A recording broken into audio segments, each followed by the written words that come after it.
Hello, everyone, and welcome to another episode of Wisdom Chat. And my guest today is Sunny Kermy, who is a Chartered Associate of London Institute of Banking and Finance, dealing with all things financial.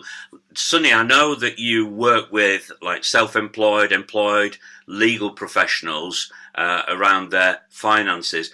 Sunny, tell us a little bit about that work. What does it actually entail? Hi, good morning, Phil. Thank you for the opportunity, first of all. What does it entail? It's, in simple terms, it's making people's life easier. We live in a world where you don't know what you don't know, and it's my responsibility and my job to educate the people that I sit down with, my clients, in regards to all the options they have here in terms of the financial world and what it means to them and their family. I'm there to be part of their family, to make sure that they are making all the quote unquote right options for them now, but also in the future. Yeah, that's wonderful. And you say in there about education, and I know another passion of yours, because we've talked about this, is the education of young people, financial education in schools. And I know, and talking with other people, we often refer to the fact that schools don't seem to address this area of financial education, financial well-being, and therefore the next generations are not really fully prepared for the big wide world. Is that kind of a true reflection that you see, Sonny? Yes, most definitely. Within COVID, I became accredited to deliver financial education and financial wellbeing, and that's in schools and workplace. The biggest struggle for myself has been actually getting into schools and delivering the financial education part. Now, that could be playing games with people, above the age of 8, or it's actually doing, mini workshops for the people that are a little bit older. But I've actually been not that successful in getting into schools. Not entirely sure why. I'd say, COVID would be a good example of why it's been prolonged, but I don't understand why they wouldn't want a professional come in and speak to their students to educate them on finance. Is such an important part of living and life. It is. The thing is, I do know that schools will invite sort of some of the big high street banks in, Barclays, HSBC. I've known of them having sort of educational programs in school. And I don't decry that in any way. However, at the end of the day, their objective is to prepare the next generation to be their customers. And I personally think this is an area that should be independent, and it would be far better for people like you and I, who are not going in to sell anything or to promote any one thing, but really to equip and educate young people so they can make their own choices. There's that saying, isn't there? Give a man a fish, he'll eat for a day. Teach a man to fish, he'll eat for a lifetime. And that's what we want to do with our younger generation, is actually teach them the skills and the knowledge they need to be able to make well-informed decisions for themselves going forward, not decisions that have been funneled down a particular route. I might be being a bit harsh to the banks by saying that. However, it's always got their branding on it and that connotation. I mean, what you say it's difficult to get into schools. Is it because schools are a little bit reticent of bringing people in that maybe to them a little bit unknown, whereas a bank is more known? What do you think to that? Yeah, no. I think you've hit the nail on the head there. I certainly do. I mean, the last conversation I had was with one of my previous schools at the secondary school, and I mentioned about coming in, free of charge, of course, and just speaking with the students, especially the people that are 15, 16 and looking to go to further education, college or sixth form, about finance. I know from my own experience there was a lack of that when I was growing up. So I definitely think it's important. I think, yes, if I was like the HSBCs, the Lloyds and the NatWest or whatever it may be, I think it would be a lot easier because people can resonate with the banks, but not Yeah. everyone can resonate with, i.e., SK Wealth Solutions, for example. Who is that? What is that? If that makes sense. Yeah, yeah, it does. And I think in some respects, I could be in the same sort of boat as yourself, in so much as who is Aurum Gold, and yet the intention is to support the schools and support the students so that they're better prepared when they go on to university. I've got three daughters, and two of my daughters went to university. Nobody really, apart from myself and my wife, sat down with them and spoke to them about things like their student finances and what they would need to do when they're managing their own money away from home in student residence. And had it not been for my wife and I, then they would have not been equipped. And we observed so many students just literally blowing their finances in a short period of time. I often say to people, do you find you've got more month than money? In their case, it was more term than finance. But that was our experience with my daughters going to university. And I would imagine that there are many parents around who are sort of wondering why there isn't a level of financial education in schools. The schools, and even government, whoever, might turn around and say, well, parents should be doing this. But you alluded to this earlier, Sonny, when you said you don't know what you don't know. That's And right. I find parents don't always know. How can I teach my children the right way to handle their finances? Because they only know what they know, and may feel themselves ill-equipped. No, spot on. Again, it's that theory of nature and nurture as well. So as children, especially when we're younger, we may get taught that the best thing to do is save all your money. Mm. If you had all your money in your bank account right now, we've got inflation at 9%. Yeah. May not be the best advice, right? No. Again, it's horses for courses here in this sense. It depends on what you're looking to achieve and why you're looking to achieve it, why you may need that money in cash, which is fine, of course. We need cash, it's liquid. But in regards to parents, they have a typically hard job, I'd say, bringing up children, Mm. potentially, both sets of parent working. See that a lot more nowadays than we did, years ago, of course. Yeah. And complex family situations. At the moment we may have single parents, for example, or one ill Yeah. parent. There's so many different variables. We just don't know the family situation. And with that in mind, finances, of course, we've got a passion for it. And, we speak about it probably every day of our lives. And, you've done a great job, you and your wife, sitting down with your daughters in regards to university and the finance element. But I've got people in my family that have gone to university, and the way that their parents, which are like my auntie, uncles, cousins, and whatever else, they look at, go enjoy life. Yeah. This is one big party.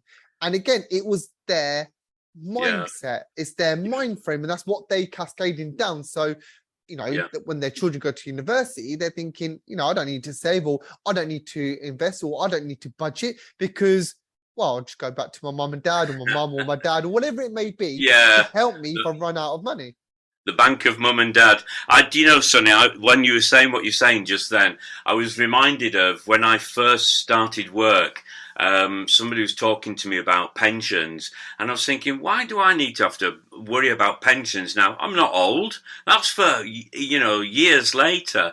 And it's the perception I had that I don't need to plan for it now. And yet, actually, the best course of action that anyone could do is to plan for their pension as early as possible. So we know that. But I was also thinking about a story of a client. I'll call this one, it's not their real name, Spontaneous Gina. And Gina, her story actually starts with her grandmother, who in her time grew up in a very, very poor household. They literally couldn't afford much at all, apart from a roof over their head and food on the table.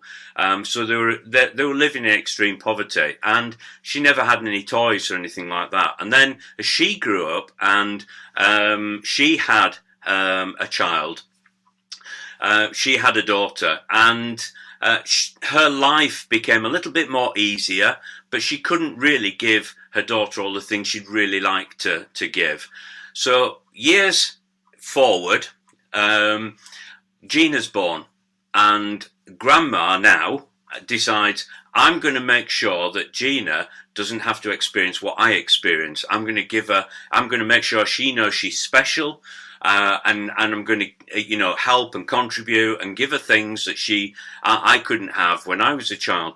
And Gina's grandmother, her mother, both of them together, thought it was great how Gina was being looked after and cared for by them both.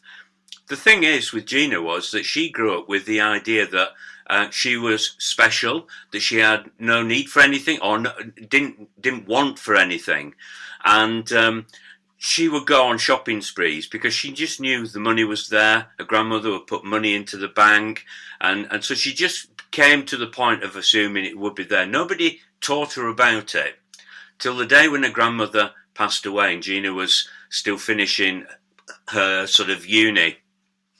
And when she finished, the first job that she applied for, they did a credit check, and they found that she'd racked up an awful lot of debt because she kept living that lifestyle as though her grandmother was still there and still contributing, and it didn't occur to her that she couldn't do that. So she'd racked up all this debt, and the company decided, well, if you're going to be irresponsible that way, you could well be irresponsible in the company. So they didn't give her the job, and suddenly it was a nasty wake-up call. And I remember just very quickly one other story, and it was a chief financial officer of a company managing millions of pounds for the business, had a huge team of people doing all the accounts and working under him. When he came home, he didn't manage his own finances in that way. His bank account was very healthy, by the way, but he didn't manage his own finances. And he felt really guilty and ashamed that he wasn't doing that. And so therefore he wouldn't talk to his children about finances. And you think in both those situations, one is being really looked after and made to feel special, and you don't want to take that away from them. However, at the same time, they needed some education on the true value of money and how you manage it. Likewise, with the chief financial officer, needs to be able to talk to his children about how best to manage their finances and not be ashamed about the fact that he hasn't done the same at home as he does at work. It's a bit like a busman's holiday, really, isn't it? Yeah, no, definitely. I mean, do you know what? Thank you for sharing these stories. And in my day-to-day life, part of my job is sitting down with individuals with a blank piece of paper and a pen and understanding, what is it they're trying to achieve and why is it so important to them? What happens if they don't achieve it? And then I assist them, right? But the story that you said about like the chief financial officer, I see this regularly. I see people in their job, phenomenal, amazing workers. They know it inside out. They're top performers, whatever it may be, and they earn quite well. But then they come home, and it's very different. They're used to the lifestyle of, I'm getting paid X amount each month. Complacent might be another word for it. I'm not too sure. Even being a bit naive about what the future can hold. Of course, no one expected, for example, COVID, and that came, and look what that's done to businesses. And even families and couples and individuals and their finances, of course. And I'm not saying that we could have mitigated that, but we could have planned. You could have a great plan in there that could have helped. When you're in that situation, where negative situation, I say. But I do see that quite often, the fact that people are doing very well at work. They get Yeah. paid, quite well. They're quite modest, quite happy. They're not in poverty. They've got a roof over their head, food on the table, clean clothes to wear. They can go out, a couple of Yeah. times a month and, go on holidays, but um, they don't have no real Yeah. plan in place, should I say, plan in place to actually achieve what they want to achieve. When we sit down, they'll go, I want to pay, for example, my kids to go to university, or marriage, or whatever it may be. If they've got children, it Yeah. typically is around their children. Now, I fully understand that.